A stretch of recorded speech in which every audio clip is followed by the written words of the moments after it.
robots took my podcast, man.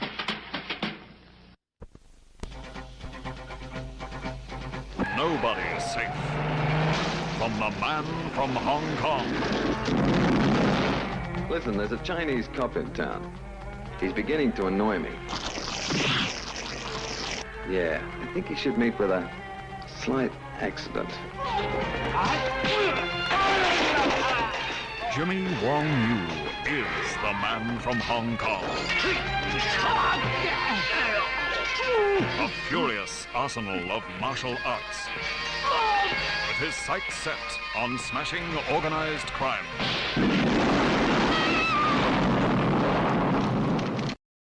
Welcome to our podcast. I am Jordan. And I am Anthony. And this is The Robots Took Our Podcast.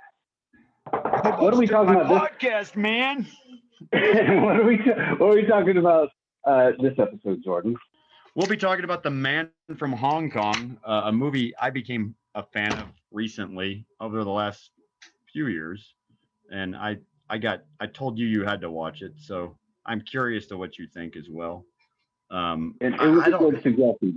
Yes, you did tell me I had automatically to watch right it. off the bat. I love this movie. Yes, it could only be made in 1975 for certain things that are politically incorrect in the movie, probably.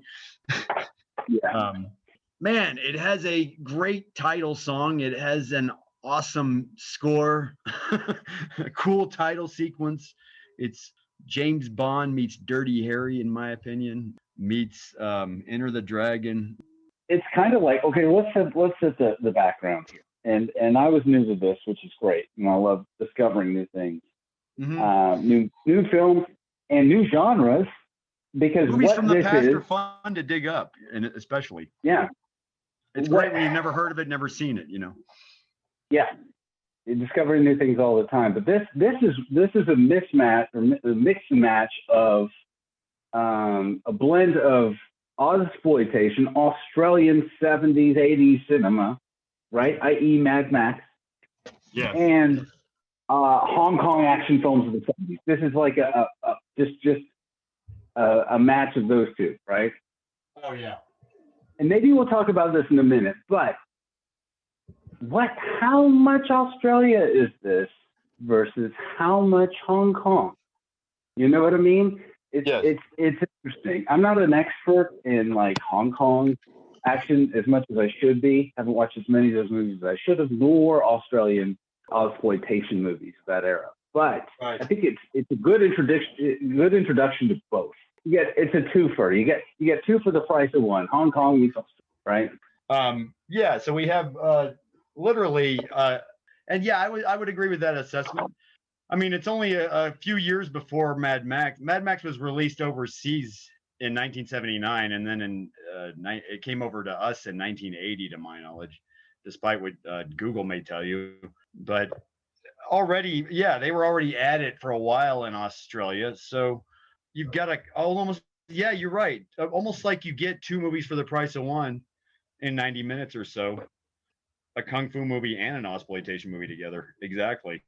Yeah, and what I love, just lots of hang gliding, tons of hang gliding. If you like hang gliding, run out and find this movie.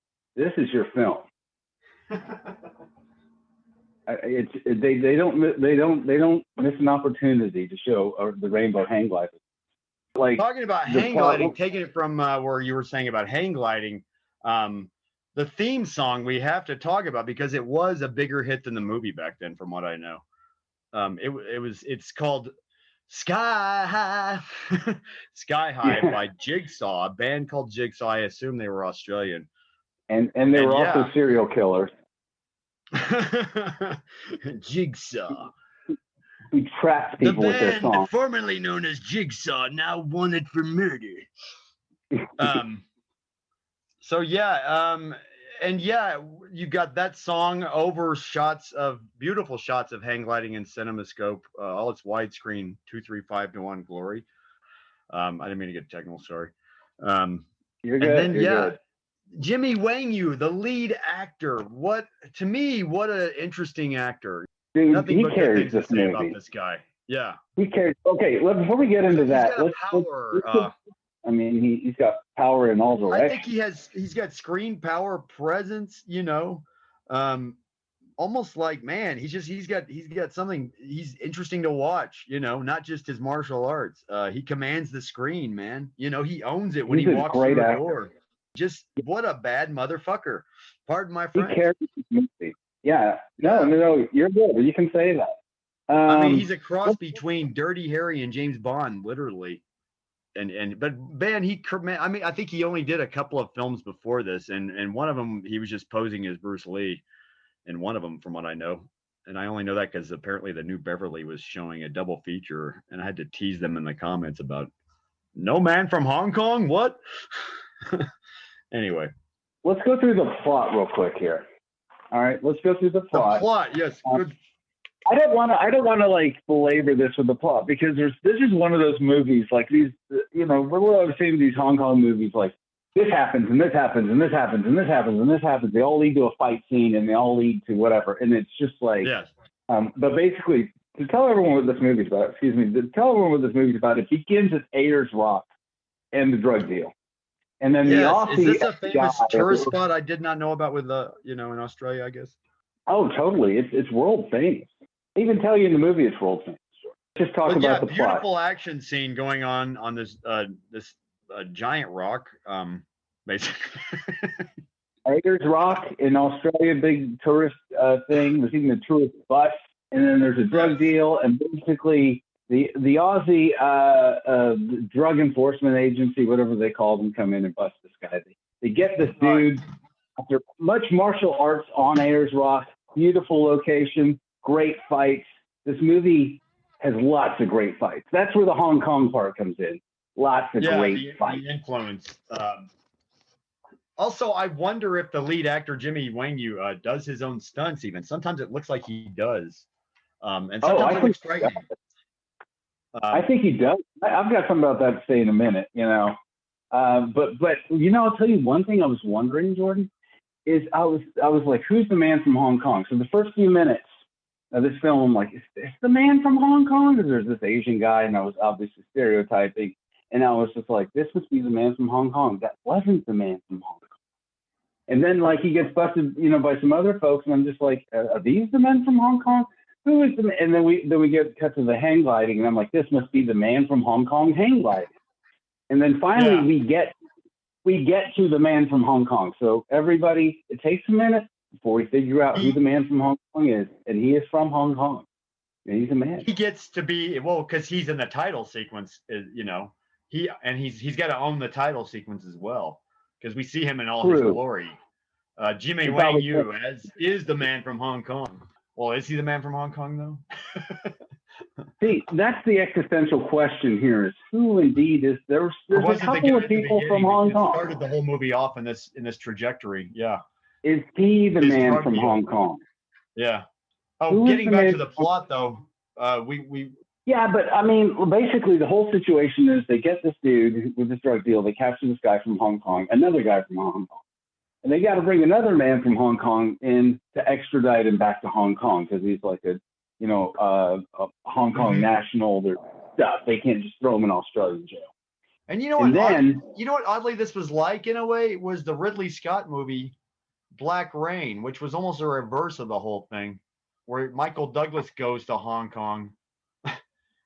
I haven't seen that. He goes to Tokyo, and it's almost like he's the Dirty Harry over there. This guy comes to Dirty Harry in Australia. Spoiler alert: he comes to Australia. That's the interesting part. Yeah. And the movie does not, because I was just like, it begins at Ayers Rock, and I'm like, this isn't in Hong Kong, and I was like, this is the man from Hong Kong, not the man in Hong Kong, right? And so I was like, okay, and I thought the movie was going to go to Hong Kong. And it does for a minute, but only to set up the man coming from Hong Kong to Australia. Exactly. And then we meet two guys I love in this movie, the two Australian cops. Which one of them I think is the toe cutter from Mad Max, I think.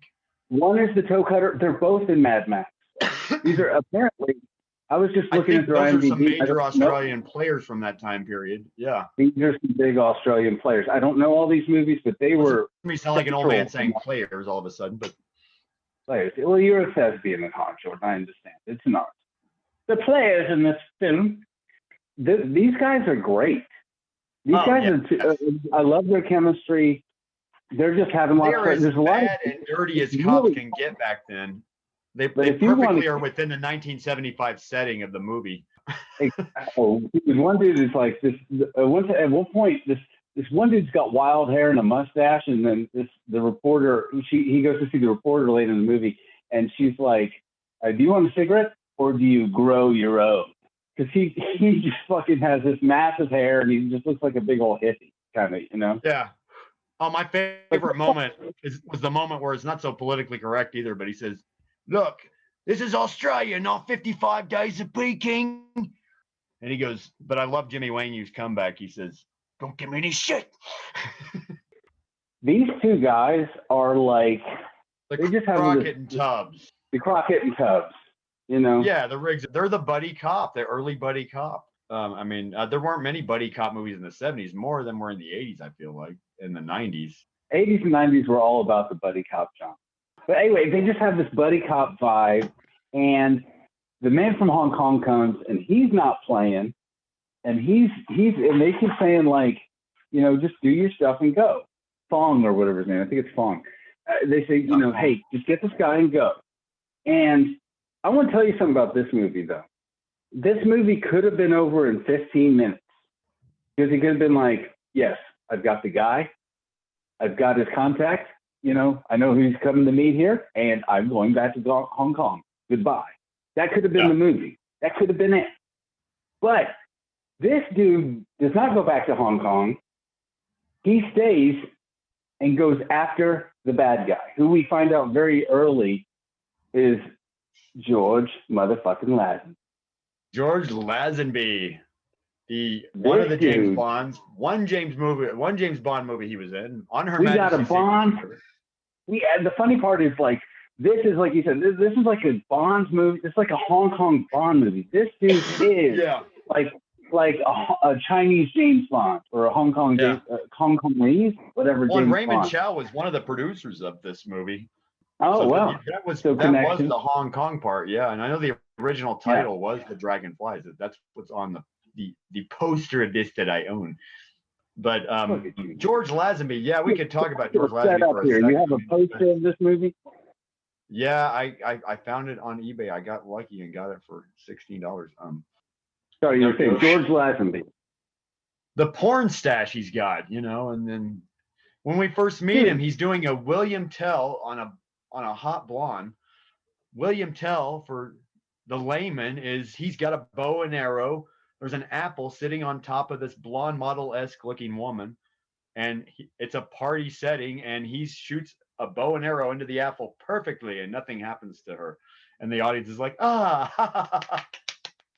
Dude, this dude is not playing. He's a martial artist. He goes to China all the time. He's a pimp. He's a drug lord. He's not literally a pimp, but like his apartment is like amazing. You know, God, he's basically a Bond villain. He went from playing Bond to playing a Bond villain. Yes. His apartment has the 70s conversation pit with the fire pit in the middle, fireplace pit in the middle of it, and the mirrors settings, you know, and the nice gun collection on the wall. I mean, it's like, and just a little aside, and now every time you mention Lazenby's name, he made a lot of movies, but everyone's always like, okay, he was on Her Majesty's Secret Service, one of my secret favorite Bond movies. There's so much plot. It's different than the others. He's different. Yeah. He was a little rough because it was his first time playing Bond, but I thought he was great. And here, he's got the chops. He's playing just a ruthless villain, and you believe every minute. I think he's more fun here than I wasn't a big fan of Majesty. I still need to give it a chance and watch it. I need to watch it again and give it a second chance, but it's a little slow in terms of Bond. But yeah, his perfect like mustache, his perfect sideburns. And he was a bit of that, Is he doing his own stunts? He's definitely doing his own fight scenes. But I swear there was a scene where like he gets thrown And I was like, was that him? It didn't look like a stunt double.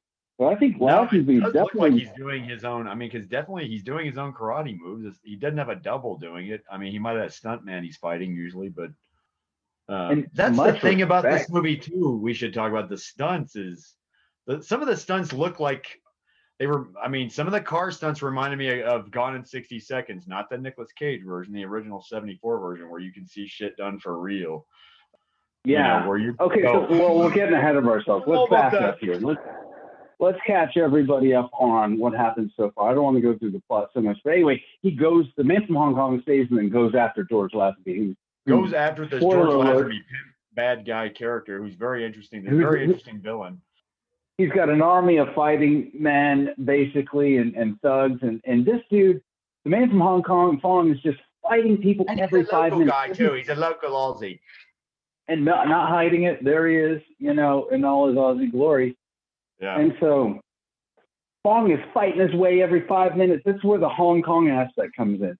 And let me take a little step aside and say that Fong that is why he's like Bond, because he's banging Sheilas all over the place. This dude is getting some. This dude is getting some in this movie. He hooks up with the reporter in Hong Kong, and then later on in the movie, he hooks up with this other chick, and that he's using that inspector, badge to court women for better terms. Like not every policeman drives a Mercedes. Well, let me show you about the special unit or whatever it was, the special branch. Let me drive you back to your hotel. So anyway, I mean, but just so you have the Hong Kong action. He's got the gift of gab though. Somehow he's got this finesse though. I mean, it's not like he's predatory with these women so much. That's the weird thing, you know. No, he's very Bond-like. He's very smooth about it. and you're right. That goes to his presence, like you believe it. They don't give him a ton of dialogue, but when he delivers it, he's great. And he's just always like. He's always filling the screen, like you believe it. I mean, he's got the acting chops. The script is good enough. The dialogue's good enough. Yeah. They give it to him. He delivers. But I will say, he's a leading man. He's banging all these chicks. He's going back and forth with these Aussie cops who are like, "This is Australia. You can't just beat a confession out of a guy. He's breaking the rules. You know what I mean?" Yeah.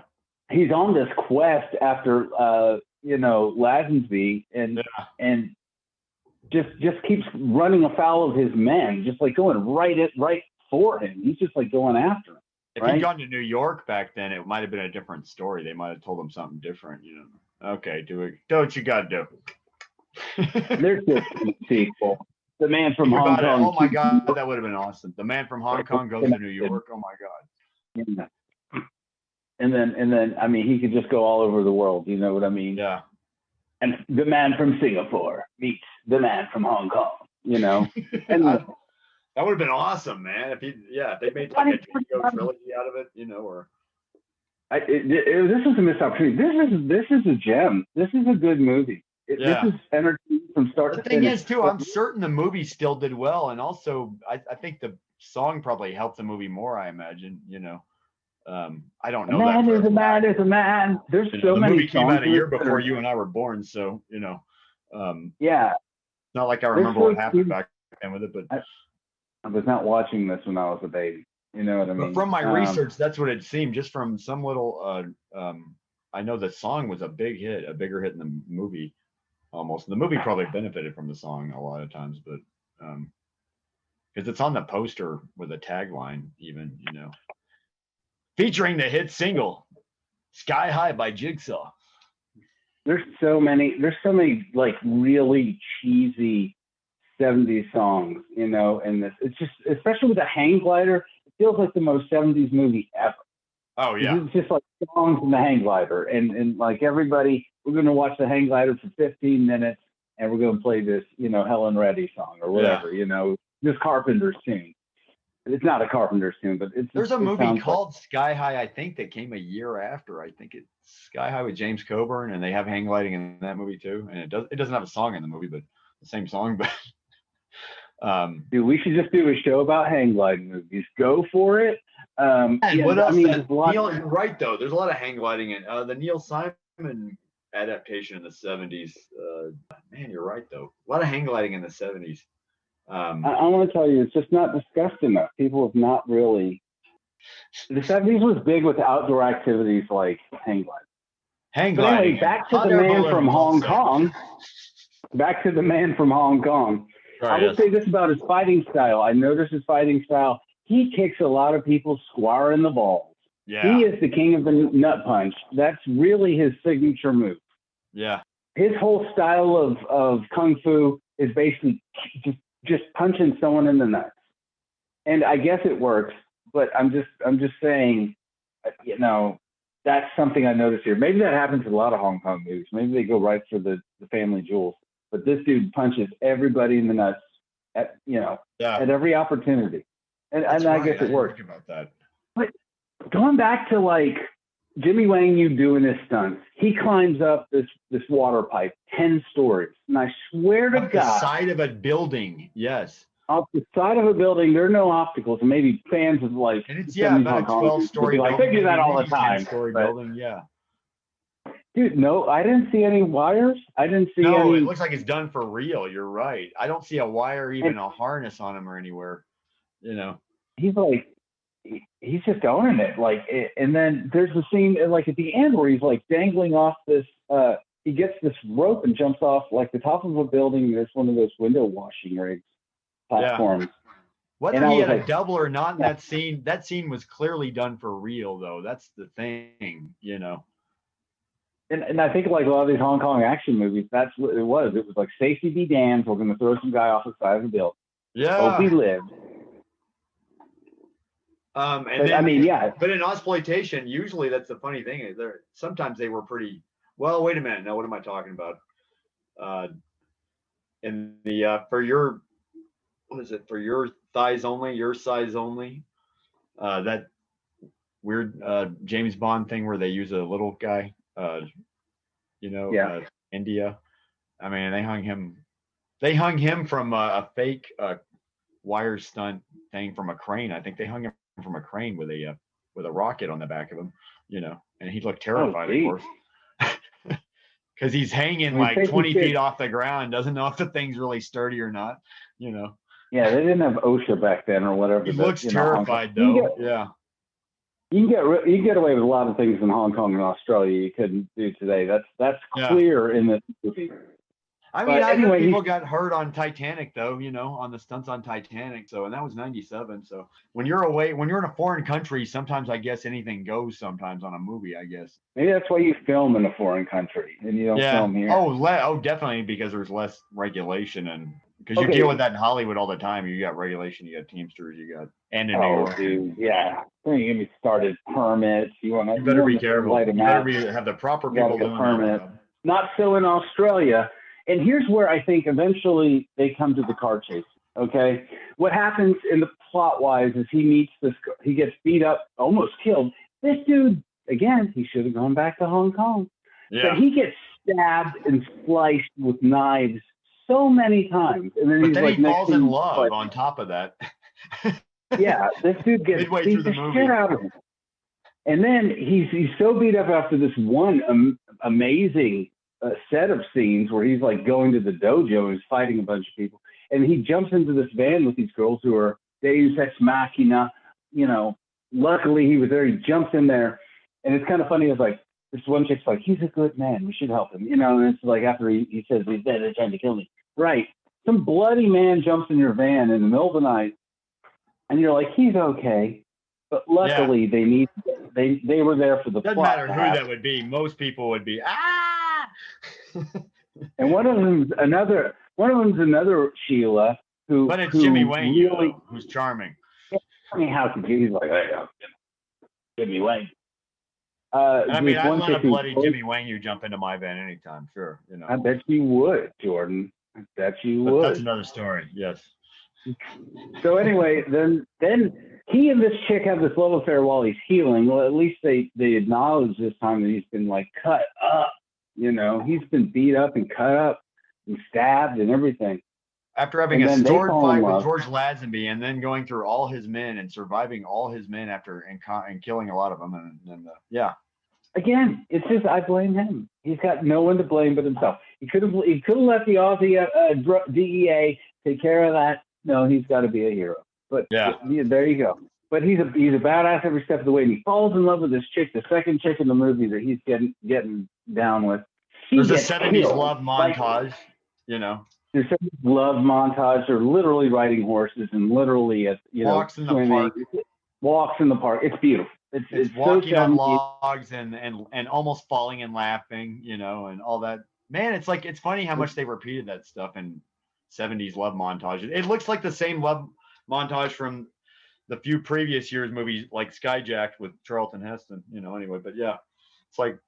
Do you remember those like old commercials, like compilations songs? It was like the best love songs of the 70s. It was like, oh yeah, the greatest hits.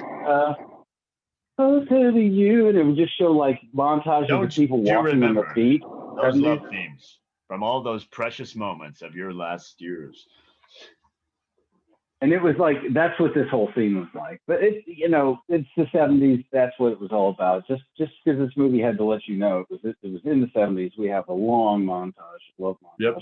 And then they finally get it on. And then this is a pretty cool scene. They're in a van. And this guy comes up on a motorcycle, slaps a bomb on the back, blows up the van, and then the van tumbles over and this chick dies. Yeah. And then he's got a stake in the story. He lives through that car wreck too, and she dies for some reason. Yeah. Well, he had plot shielding all around. You see, like he was, he was protected by the plot. But yes. And he was injured too. Yeah, you would think he would be the one. Anyway, it's not important. It's a movie.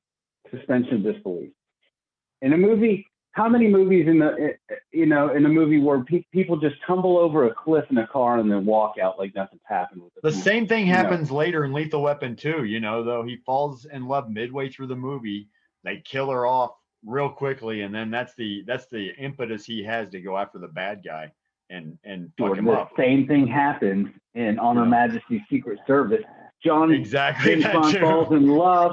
But anyway, so he's got a stake now. He's got to go out for vengeance. Like he was just going out for it because of, I don't know, he's a man from Hong Kong. But now it's for real. And now he goes. And then this is where he's pissed off now. Now he done pissed him off. And it's awesome because now begins one of the most amazing, and I'm not underselling it or overselling this, most amazing car chases in film history. Oh, yeah. Top 30. And this is where I think the Aussie-exploitation piece comes in. Like we've been watching a Hong Kong martial arts movie. Now I don't think they had a lot of money on this movie and for real, to preface that, Dude, well, they were just wrecking some cars. A car rolls through a house. Yes, I know. My God, you talk about Mad Max again. Yes, that's where the Aussie-exploitation does come in for sure. Because it's like only for some reason, only in an Aussie-exploitation movie. Cars will flip over and people are in these cars. You're like, holy crap. Like, later on, they would go through a trailer home in Mad Max. If you wanted to kill a stuntman, go to Australia or Hong Kong. You know what I mean? Just whatever. Can we do this? Yeah. I mean, it's amazing, but it makes for great stunt work. I wonder how many people were killed in this movie, making this movie. Or hurt or injured did they have insurance on this movie? It's like 20 minutes of him killing people in this car. You know what I mean? Please tell me they were insured by Travelers. Even Titanic was insured when stunt people got hurt and extras got hurt. So anyways, I mean, that's the thing. But that's what I'm saying. Like, he's not emotionally invested in the girl. Like, he's been bumping wallabies with girls all throughout the film, but this time it got personal, and now he's killing everybody. He's just going to kill. He was just beating people up, and now he's just going to freaking kill everybody he comes through to get to George Lazenby. You know what I mean? And then there's a scene kind of earlier where they're at a party, and I love this because George Lazenby, what's his character? I forgot what it's called. It starts with a T. I feel dumb for not remembering his name right at the moment. I should have written it down, but yeah. You know where to fight Jack Wilton. I don't know why I start with T. Wilton.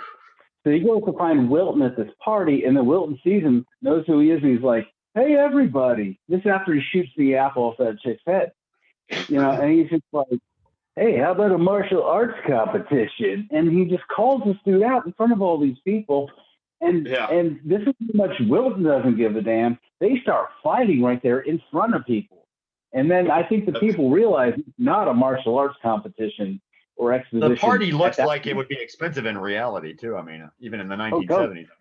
So they've already fought, and Wilton can fight. He runs a dojo. He's like, you know what I mean? Cobra Kai all over the place. Just completely destroys a buffet area by knocking 3 guys into it. And that's the one thing. I saw that lobster hit the ground, and I was just like, oh, you know what I mean? I was just like, oh, Jimmy Wang, you destroyed a buffet before Eddie Murphy did in Beverly Hills Cop. That's how advanced. That's how ahead of time this movie was. But it would have been great ahead of the time that was in this movie. Yeah. As those the man that destroyed the buffet. Wilton's party. Instead of wedding crashes, it's like buffet crashes. But why do they have to ruin so many cars and so much food in movies? I don't know. Anyway, it looks good. But they wreck a bunch of cars in this film, and some kid fishing almost gets hit by a car. I mean, did you like this movie though? I know I raved about Streets of Fire, which can be another podcast, and you were like, "Oh, there was a lot of dialogue. I didn't understand that movie." What, Jordan? I'm sorry. Streets of Fire is a complex movie. You have to analyze Streets of Fire. You have to see what it was trying to do, what it did, what was good about it, what wasn't good about it. Yeah. Dude, Man from Hong Kong is a nut punch of a movie. It's like a fun comic book of a movie, basically. Aussie cops are funny. The Man from Hong Kong he's a Hong Kong James Bond, and he owns every minute of it. The action is tight. The action's on point. The car chase, that's what I'm saying. You get a car chase movie out of this too. Kills a bunch of people, and then at the end, massive stunts. And then let me freaking tell you how awesome the end of this movie is. He catches up with George Lazenby, who's waiting for him. With a gun. Like, you're like, oh man, this is like, he's got this arsenal in his safe in his pimp apartment. He's got this. And then the Man from Hong Kong kicks his ass, sets him on fire. He sets 2 people on fire in this movie. And it's awesome. He's fighting George Lazenby, and George Lazenby is on fire. You know what I mean? That's fire right there. That's awesome. Dude. Real fire, That's another thing amazing about this movie, yeah. And there's probably stunt double, but dude, if George Lazenby was on fire fighting this dude, I respect it. He's the greatest actor of our generation or any other. He is. Respect. He's amazing. That in-fight scene, man, George Lazenby is in the safe, ends up in the safe, his own safe, and in his lair or whatever you want to call it. And I think, what is it? He sticks the grenade in his mouth. He beats the shit out of him, and he sticks a grenade. He's got an arsenal then. But and it's amazing. It's like oh my God. And then he shoves a grenade in his mouth and duct tapes it to his face, or masking tape, wherever he uses, tapes it to his face, and he's holding the pin, and he has him write a confession. Talk about hardcore. The bad guy getting his just deserved. And really sticking it to the guy. Yeah. Meanwhile, all these guys are coming in to get him. You know what I mean? They're cutting through this door, this steel door. I mean, this is like a Bond villain's pad. There's a very Bond villain thing happening to at the end. Yeah, but of course, and that's crazy. He went from Bond to a Bond villain. In a Roger Moore movie, and just the hardcoreness, Jimmy Fong don't give a fuck, man, or Fong Lin, whatever his name is. He doesn't give a fuck. Man. He just shoves this grenade in this guy's face, tapes it, and then it's just crazy. The look of panic on Wilton's face. He's surrounded by grenades and shoves them in his vault with all these grenades and arms and everything. Mm-hmm. And then he just jumps off the building on this rope. There's 15 stories, 17 stories up. He just jumps off the building and goes down to the end. And then we got the two Aussie cops there, and they're like, blah, blah, blah. He's like, here's your confession, and here's some heroin. And then cue the but theme that's again. The thing. But no, but I mean, he's destroying evidence. You know what I mean? Like, that's like he's very like, dirty Harry thing at that point. Exactly. I'm like, all this evidence you got on this guy. Just, who cares if he escapes? And what's he going to do? You've got, grab some heroin, jump off the building, be like, the cops are already down there. You don't have to blow up the building. You can just say he's up there. You know what I mean? Like, come on. It's the cops are already trying to get in there anyway, or whoever, this building security. And I did notice this one Australian ambulance that just, I don't know if it was really an ambulance. It just looked like a little mobile home stuck on the back of a truck. Anyway, I don't know why that bothered. But anyway, blows up the damn building. Thing again, the exploitation thing again. It's just off the chain. It blows my mind how a cop would go that far to get all this evidence and then just literally blow up everything. But the funny part, this movie has so much humor. He had a vendetta just running through him, just. Because they're like, he comes down, he's like, here's the confession, here's the drugs. And then they're like, yeah, what is this guy doing for an uncle? Boom, and then the building blows up. And I don't know how they're not covered in debris falling from 17 stories. Anyway, that's Bro.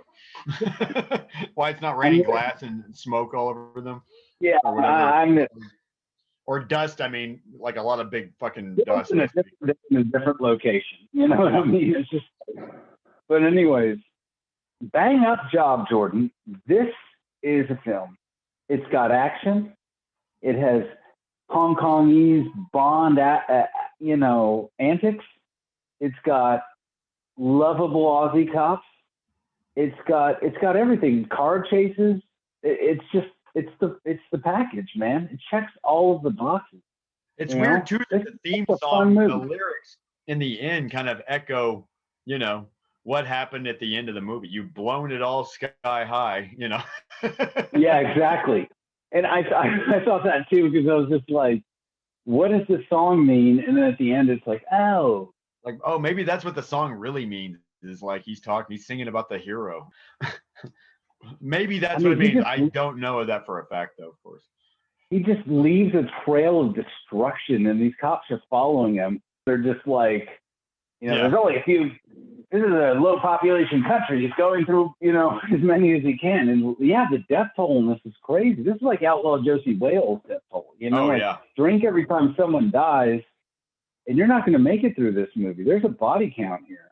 I mean, you're right, though. He should have listened to the plainclothes cops, and he should have left when they said, get out of here, because, he just got involved with local shit. So I was like. He went after the big bosses, which is what you do in the movie. But look what happened. He gets cut off. He almost dies several times. He fights. But like I said, this would only happen in the 70s. The way the cops talk to him is very slightly racist sometimes. And then, I say, only in 1975 would, no matter what part of the world, when they're dirty white cops, they're going to be like talking this. Even the Sheila he's bumping wallabies with, she does this little eye thing. Like, what if I got plastic surgery? yeah. And that was weird. Yeah. And watching it again, noticing that, I'm like, wait a minute. Why'd she do that? There's so much of that. Why'd he laugh about that? Boy, he's being nice about that. At least I get to see your boobs. Exactly. But then the cops they're all like, talk about yellow peril. It's like, oh well, and every joke like that gets thrown in. It's really not that bad. There's a handful of them, but luckily it's not too bad. Hopefully, at least so if some people are offended by things like that, I understand this movie was made. This film was made in a different time. Yes, there is strong language with racial undertones. So sadly, in the 70s, they still use language like this. Yes, in all parts of the world. Watch this movie, I guess. But anyway, it's awesome. If you're not offended by things like that, mild racism, I give this movie 8 out of 10. Hand grenades taped into a former Bond. Oh, definitely 8 out of 10 here. Yeah. Just for the obviously it's flawed in a couple of areas, but man, it's the 8 overwhelms all that. The 8, But man, yeah, because it's just like such a big, fun action comic book of a movie, and it's got everything. But like, it's just one of those fun James Bond type movie experience. Exactly. I mean, that for that reason. And Jimmy Wang, he was a badass. And George Lazenby's villain is a badass in the movie. He's awesome. With his porn the acting is really good. His perfect sideburns, 70s chop, perfect sideburns, and he looks good in a gi with that mustache and sideburns. Yeah, he looks like he just looks like the bad big boss in a Hong Kong movie. You get this mashup. You get this awesome mashup of East and West, or not East and West, Aussie and Hong Kong, and it works. That's what I feel like. It's a deliciously cooked kind of meal of that fusion of the two cultures. It's Asian fusion, and it's awesome. Yeah. Exactly. You get the hot and spicy, the sweet and sour, all that. Yeah, and some shrimp on the barbie. It's shrimp on the barbie as well.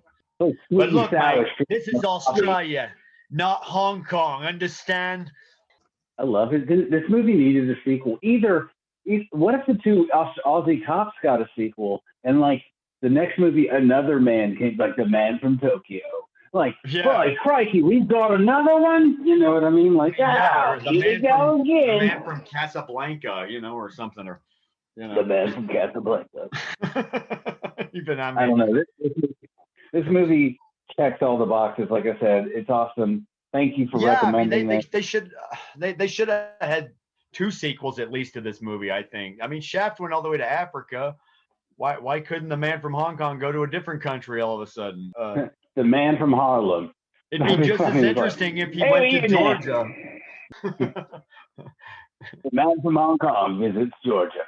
And then becomes that Roger Moore movie where which was the one where he was in like Louisiana and he was running on the alligators and they had like the that sheriff. Was the first Roger Moore James Bond movie, Live and Let Die. Yeah, he went to Harlem and he went to the South in Louisiana. Yeah, I mean that was during the heat of blaxploitation.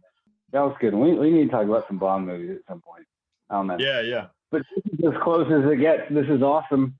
This is great. So, yeah, watch it, I guess. Closing thoughts, yes. I'll tell you what I learned from this movie. I learned if somebody says, go back to Hong Kong, just do it. Just do it. Sorry. And if there's a man with a perfectly coiffed sideburn and mustache combo and he knows Kung Fu and has a drug empire, let the Aussies do it. Let the Aussies handle that. Go back to Hong Kong. But otherwise, you're just going to be in for a hell of a ride. Get on the plane with them. Handcuff them already. Take him on the plane. Could have just taken him on the plane. Been like, all right, movie over, bye. But we wouldn't have gotten drug his drink on the plane. There you go. Bam. Yeah, Hong Kong cops do it all. They don't give a damn. Anyway, that's all I have to say, Jordan. Final thoughts before we wrap up. Like I said, 8 out of 10. I love this movie. I love especially its theme song and soundtrack. I love its James Bond quality. I love Jimmy Wang. He was a badass James Bond, Dirty Harry. George Lazenby is a badass villain with his 70s stash and 70s porn stash and his 70s lamb chop sideburns. And yeah, man. I mean, and it's got the rawness that you get from an exploitation movie. It's a perfectly cooked steak on a grill with shrimp, definitely with Asian style shrimp. Yeah. Got that on the racist. No, not half as racist as this movie is. What racist in the fun? That's for sure. Good. Okay. All right. That's it. The robots took my podcast. And next time, Jordan. From Hong Kong. Yes. Next week. And we reconvene. We are going to talk about possibly one of the most gratuitously 80s movies of the 80s, Less Than Zero. Oh, no, you didn't go there. Yes, I did. Oh. Are you ready for it, Jordan? I don't think you're ready. All right. Next weekend, you got it. All right. We're going to do it, I promise you. All right, I'm up it's to no the Man from Hong Kong. RDJ Power, James Spader Power, from what I hear. Jamie Gertz, yes, because I've never seen Less Than Zero. You are in for a treat. All right, we'll talk to you guys later. BJ's, yes. I'm sorry, yes. Okay. Thanks for Peace listening, out. everyone. The robots will take my podcast. Goodbye, everyone. Bye. Goodbye.